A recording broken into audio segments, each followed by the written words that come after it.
First of all, I think you were listening when your Democratic colleague said he wishes they, meaning this administration, were a little more serious about all this. Do you agree or disagree with that? And I just want to give you a chance to react to anything else you heard your colleague say. Well, I wish my Democratic colleagues were more serious about this. I mean, the fact is 53 of them voted last week not to declare Iran the greatest state sponsor of terrorism. So I think my colleague should be a little more focused on, frankly, the unseriousness of his own party. And frankly, nothing he said was actually of substance in that interview that I just listened to.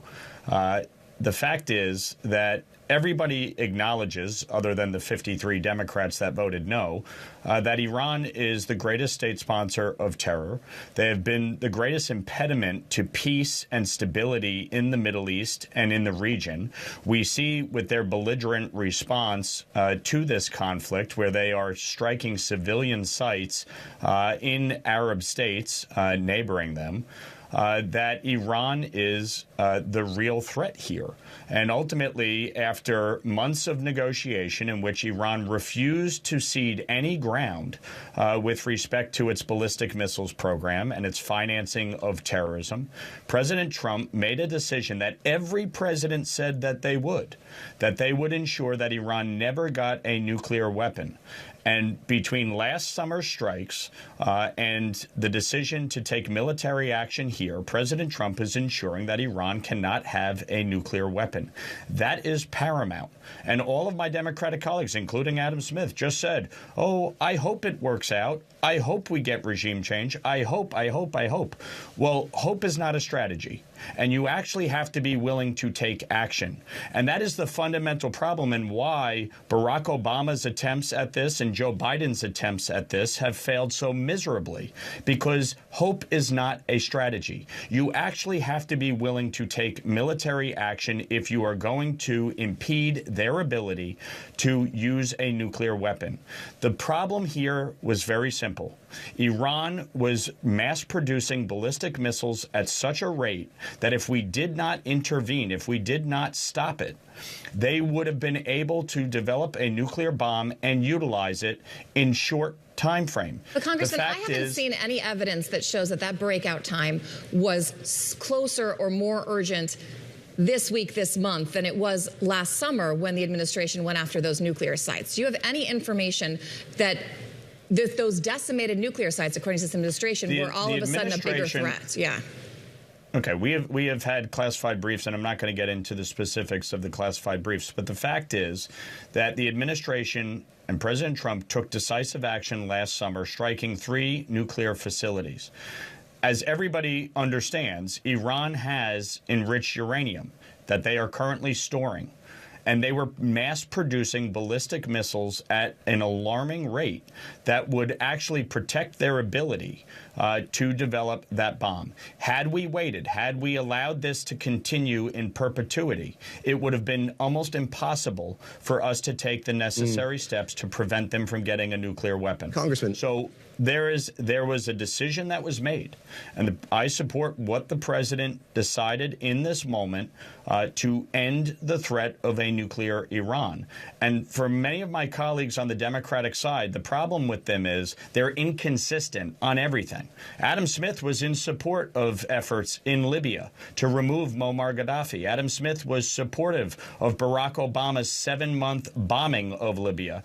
Didn't say boo about it. So the problem is many of my Democratic colleagues care more about the fact that Donald Trump is president and it's Donald Trump making these decisions than they do preventing Iran from getting a nuclear weapon. And that's the fundamental problem. Congress, you said just a moment ago that hope is not a strategy. I'm going to quote from something that the president said to NBC News yesterday. Quote, hopefully, China, France, Japan, South Korea, and the UK and others that are affected by this artificial constraint will send ships to the area so that the Hormuz Strait will no longer be a threat by a nation that has been totally decapitated. Therein, it does seem like hope is the strategy for the president. As we look at the strait totally closed to traffic, explain how it's anyhow different. The president is in touch with these nations. Remember, China is the greatest purchaser of Iranian petroleum. And yet, where are they? The strait remains closed, and we see energy coming to a standstill. If you'd like me to finish, If you'd like me to finish, let me actually speak. Thanks. So the fact is, China is the greatest purchaser of Iranian petroleum. They're the ones that benefit most from the Strait of Hormuz being open. So, yeah, it's in China's interest. It's in some of our European allies' interest for the Strait of Hormuz to be open. Remember, we don't get oil from Iran. We have crippling sanctions on Iranian petroleum. Iran's illicit oil trade is what has funded terrorism around the globe, and we have been cracking down on that. Last Congress, I passed the SHIP Act alongside Secretary Rubio when he was in the Senate to crack down on the illicit oil trade. Obviously, we want the Strait of Hormuz to be open. That is why the president has taken aggressive action against Iran's naval fleet, obliterating it, as well as going after their military capacity and capability on Karg Island. So we are taking necessary measures to push back against the Iranian regime and their efforts to block the Strait of Hormuz, but it is also incumbent on some of our allies and adversaries, many of whom benefit from trade coming through the Strait of Hormuz, to engage. And I think the president is not only engaged in that conversation, but he's making the point that it is in their best interest as well to engage on this matter. Congressman, I want to ask you about the cost of this conflict, not just the financial cost, but also the human toll. There has been a lot of loss of life, including American soldiers, and one of them, I believe, is from your district. There's an NYPD officer who died in Kuwait supporting this operation.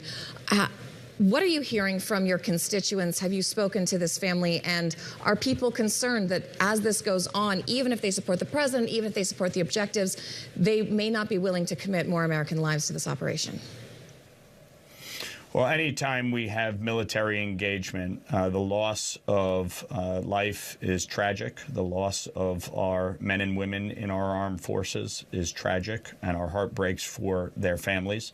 I have spoken to his widow, and we will certainly be doing everything in our power to support the family. There is a GoFundMe that has already raised well over $100,000 to support this family, including a $100,000 donation by Bill Ackman, and I thank him for that in support of this family. But this is obviously always a very difficult time. Anytime you have, the loss of our soldiers. We saw the refueling, airplane the other day go down, and 6 soldiers lost in that. It's tragic.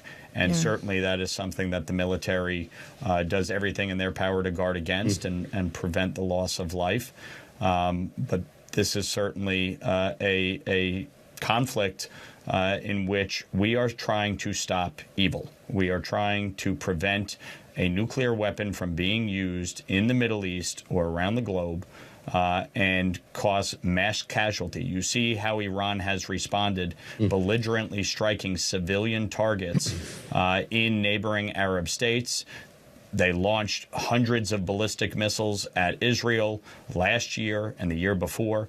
The fact is, this regime needs to be defeated, and President Trump and our armed forces are making a necessary, difficult, but necessary decision to take out the threat. Congressman, I want to ask you lastly, you sit on the Foreign Affairs Committee, as we mentioned, but you're on the Financial Services Committee as well, and we had this news on Friday that a judge had struck down what the U.S. Attorney in D.C. hoped to do, which is to issue subpoenas, or get information from Fed Chair Jerome Powell and from the Federal Reserve as well, vis-a-vis his chairmanship.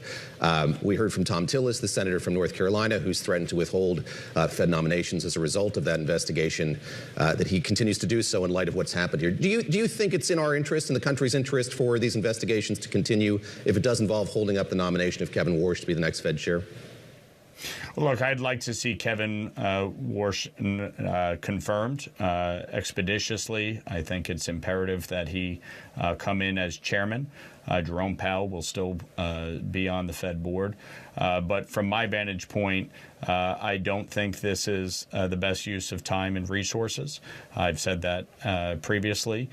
Should there be an investigation into how, the rebuilding of the Federal Reserve building went billions of dollars over budget? Sure. And they should get to the bottom of that and have a full understanding of that. But I don't think that at this moment requires a criminal investigation of Chairman Powell. And I think, frankly, we need to move forward with a new Fed chair.